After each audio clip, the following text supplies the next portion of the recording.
Hello everybody, welcome back to my channel. Welcome to today's video. We are going to be doing my May TBR, or books that I want to read during the month of May. Now, if you are new to my channel or haven't watched any of my other TBRs before, I kind of tend to do like a want to read or like a vibes TBR, okay? Usually my TBRs I never stick to. I make a list of books that I like want to read or hope to read at the beginning of the month, or give the vibes of what I want to read in the beginning of the month. And then I just kind of like pick and choose from there about which ones I actually end up getting to. So I have a handful of books here today, and let's just get into it. Let's just start talking about it. What's going on in May? In a few days, I am leaving for Europe. Reed and I are going on our honeymoon. We delayed our honeymoon. So we got married last October, and we wanted to wait until a more opportune time of the year to actually like go and take the trip we wanted to take. So the weather's going to be a lot nicer when we're there. And right after you get married, you are extremely exhausted. And we knew we could not commit to doing like a full-on European trip. We're actually leaving this week, and we're going to be gone for like 2 weeks. So reading may be in question this month, but I have a stack of books here that I am very excited about, and a lot of these I have on Kindle or get on like my library app or something like that, because I don't want to be hauling a 700-page book around in Europe. So that's what's going on in the month of May. I'm probably not going to be reading like a ton, but like honestly, who knows? Sometimes when I go on trips, I just like read a bunch, and like no matter, even if we're doing a lot of stuff, like it just kind of happens because I'm just in vacation mode, and that's what I like to do. Okay, so let's start off with a book that I absolutely will be reading this month because it's my book club's book pick for this month, and that is The Other King by L.J. Andrews.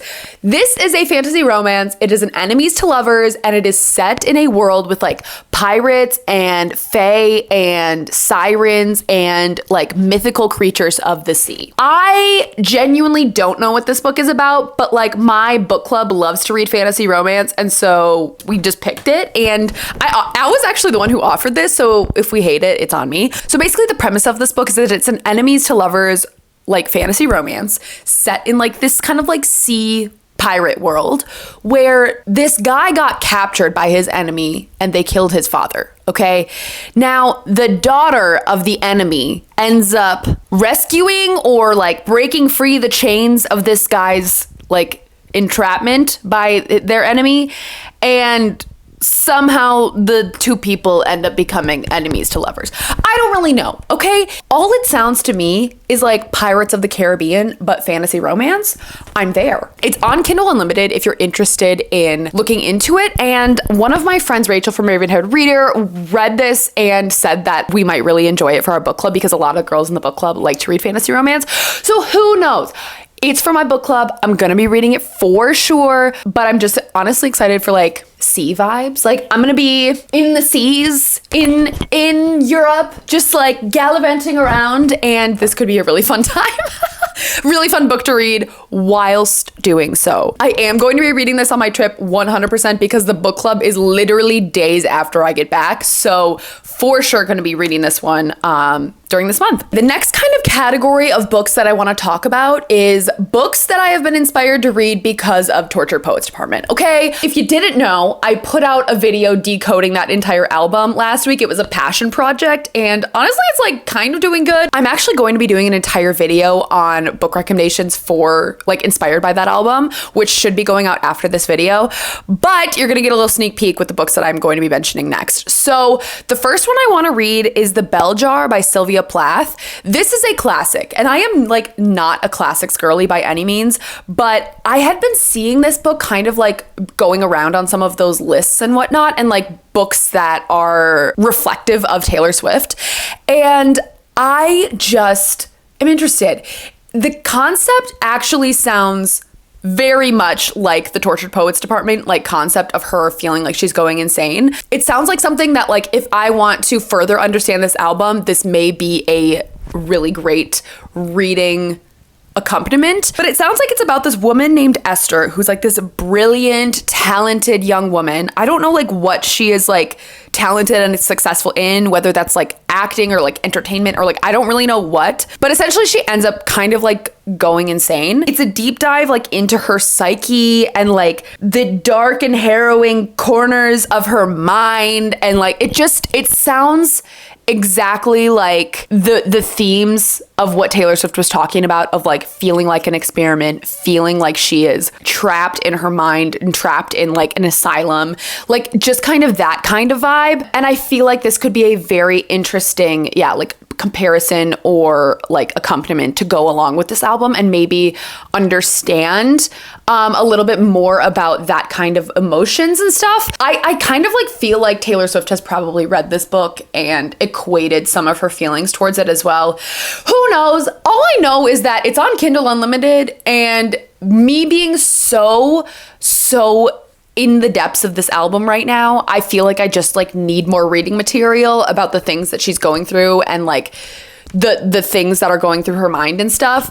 And I feel like this could be a really great book to read. The only thing I get nervous about with classics sometimes is culturally, they're typically obviously not up to date with cultural standards and whatnot. They can, sometimes have a lot of like problematic societal issues like, homophobia or racism or stuff like that. But I'm choosing to set that aside to try and understand the context of this book and it is a really, really well-known classic that is like studied and stuff. Oh, the other thing that I'm a little nervous about with classics in general is the writing style or the language and way they speak and write can be really hard for me to understand sometimes.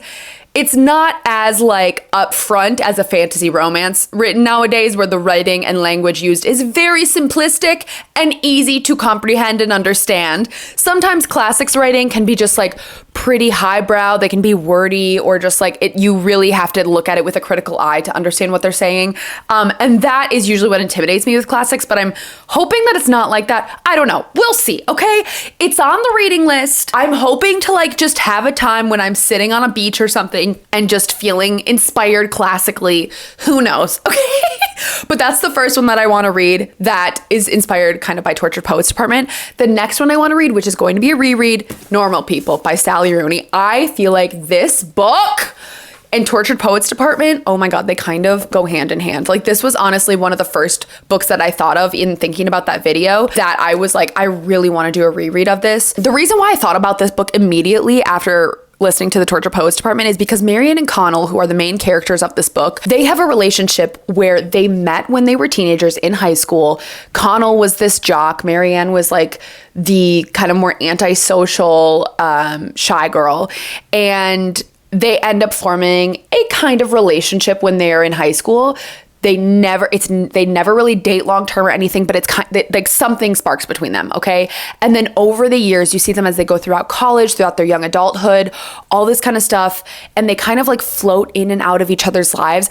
Very similar to the themes that Taylor Swift was portraying in the Tortured Poets Department, where her and her muse, or her and Maddie, which I've interpreted, again, these are all my own interpretations, were coming in and out of each other's lives throughout this last decade and never really able to be together, and then they try and make it work. Like it is similar vibes. This book is so beautiful, and I feel like a lot of people misunderstand it or don't get it like the first time they read it. A lot of people can say this book is really boring because there's not a lot of plot.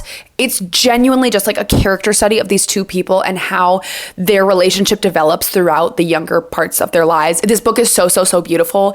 And oh my God, if you haven't seen the show, honestly, please go watch the show. It will make you bawl your eyes out. It is stunning. But my friend Hannah from Hannah's Recent Reads actually annotated this copy for me for Christmas. It was my Christmas gift, and I haven't read it yet, and I really want to read it and go through all of her annotations and mark my own annotations as well. So I would love to do this. This would be such a pleasure to do on my trip. So I'm hoping to get to this one as well. Okay, now we're moving on to fantasy sci-fi. Okay, you knew it was coming. You knew that I had to talk about fantasy sci-fi in this video, like, duh. Okay, first fantasy book that I'm hoping to be reading this month is Crown of Midnight. Okay, I have started my reread for Throne of Glass, which has been awesome. Okay, I have gotten through Assassin's Blade, and I literally have 2 hours left of the audiobook. Like I said, when the Torture Poets Department came out, I literally have not read a sentence, and it's been like 10 days since then. Okay, so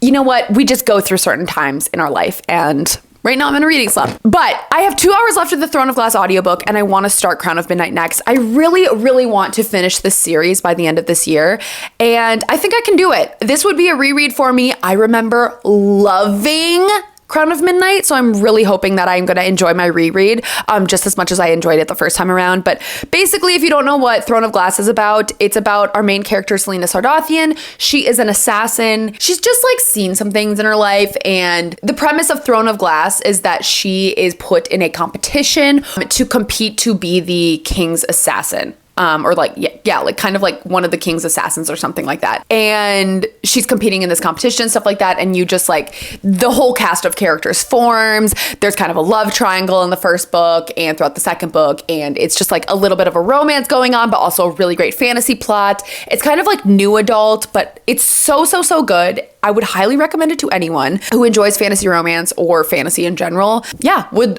really hoping to get to this month. And I have it on audio, so definitely should be getting to it. Next one. I know I've talked about these before in previous TBRs. Okay, I just haven't read them yet, but they've continuously been on the forefront of my mind and thinking about books that I want to read. The next one is When the Moon Hatched by Sarah A. Parker. Look at this book, you guys. This book is so stunning. It has been going around the booktube talk for a little while now. I honestly don't really know what this is about. I know it's fantasy romance, enemies to lovers, and there's dragons. All I need to know, okay? All I need to know. I know the writing is gorgeous. It's beautiful. Again, so many people have been talking about this book lately and loving this book. I've also seen some people who don't love it too. So I'm really interested to see what I'm going to think. But this book is a chunkster. And I feel like this could be also like a really fun vacation read.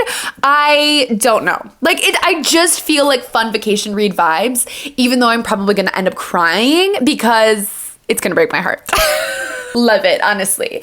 But yeah, I am really interested in reading this book. It just purely because of the hype that it's been getting on BookTube and dragons. You know, just reading the back of this book, it sounds like there's a lot of adventure in here. There's like an assassin, there's dragons. I don't know. It's got it all.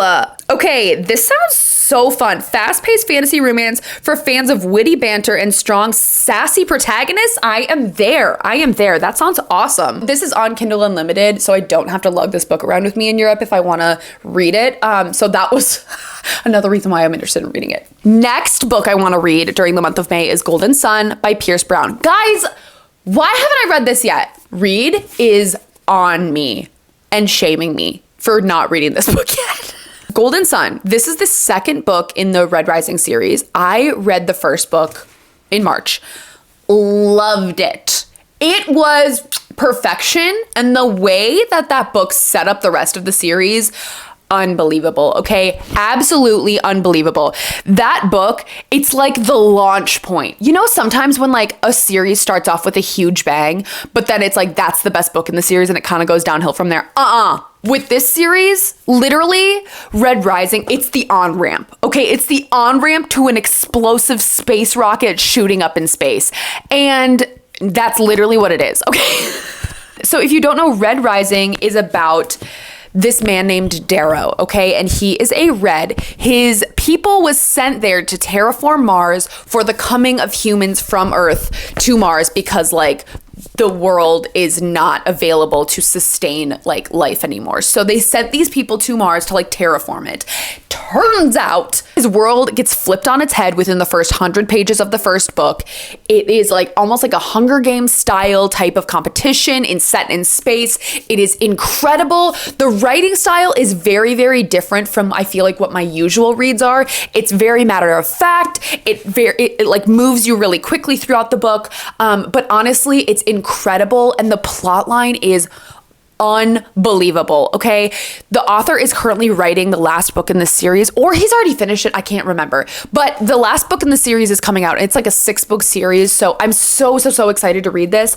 And Reed keeps like egging me on. He literally told me this morning, he's like, I was on Reddit and someone said that Golden Sun was the best book they ever read, or like the ending was like unbelievable or something. Like he just keeps like hyping it up for me. He's read the entire series so far, but he said that Golden Sun is probably one of the best in the entire series. So I need to read it. I had read about maybe 100 pages on audio, and then my audiobook hours on Spotify ended up running out. So then I quit, and then I haven't come back to it yet, which is a crime.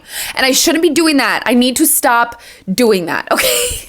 But yes, I'm so excited to read this book. Hi everyone, quick outfit change. Just popping in to say I had a moment of weakness when I went to Target yesterday for my pre-trip shopping trip, and I decided to try something new. I decided I'm gonna read this book on my trip and during the month of May, so I wanted to like live in my truth and tell you that I'm gonna be reading this book in May. I gotta be honest with you, Emily Henry, I've had a long-standing history with her of her books. Not that they're bad for me, it's just I'm not a contemporary romance girl, okay?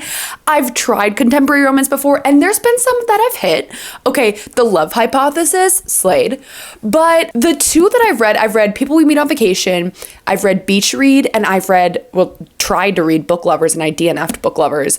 And after I DNF'd Book Lovers, I was like, never again. Like, I need to accept that this author is not for me. And not that she's a bad author, just like I have not like loved her book. I gave Beach Read initially like a 4.5, but honestly looking back on it, I couldn't tell you what it's about at all. Like it's probably somewhere between like a 3.5, somewhere around there. But everyone has been raving about Funny Story. I texted my friends and they were all like, Kara, just give it a try. I hated Book Lovers too, but this one made me believe. And so I bought it. I want to confess, I hate the fact that this is a hardcover. I love contemporary romances in paperback. That is my preferred way of reading contemporary romance. But there was a moment of desperation. Okay, yesterday, standing in the Target book aisle, something came over me and I said, we're getting it. Definitely going to be reading this in the month of May. This is probably the only physical book I'm bringing on the trip. We're literally leaving for the trip in like 3 hours. So I needed to like make sure this TBR was correct and give you the correct books that I'm reading this month. I'm definitely going to be reading this on the trip. I mean, who doesn't have the idea of sitting on a vacation reading a cute contemporary romance? I'm sorry, everyone wants to do that. And I am a basic girl. Okay, I am a basic B. I'm gonna be reading Funny Story. I'm gonna be reading a cute contemporary romance. I hope it makes me feel something. And I swear to God, if I don't like this book, I'm done. I am done. We are never, I can't say never. Never say never. Never say never. I won't say I will never read Emily Henry again, but odds are, if I don't like this book, I just gotta hang up the coat. Like, I just gotta say, we need to be done, because I've tried and tried and tried. The covers are just so cute. I mean, how could you not want to read this book? It's so freaking cute. As far as synopsis, I heard it's like a fake dating situation, which I love a fake dating trope. And I heard it's like she gets together with her ex-fiance's new fiance's ex-fiance. Does that even make any sense? No. But we're gonna figure it out. We're going to be here for the ride. Needed to live in my truth and tell you how it really is. So definitely going to be reading, or at least trying to read Funny Story in the month of May. Back to the other clips. And the last book that I want to read, which is another chunkster, another big one, is The Way of Kings by Brandy Sandy. Okay, I need to start my reread of this ASAP. The 5th book in the Stormlight Archives comes out in December, and my goal was to try and reread all of them before it comes out. That's a pretty big ask, okay? Considering these books are literally 1,100 pages or 1,200 pages, I have my work cut out for me, okay? I have read up through Oathbringer in this series so far, and I feel like I just need a refresher before we start on the 5th book, okay? The Way of Kings and the Stormlight Archives is essentially this like epic fantasy world, okay?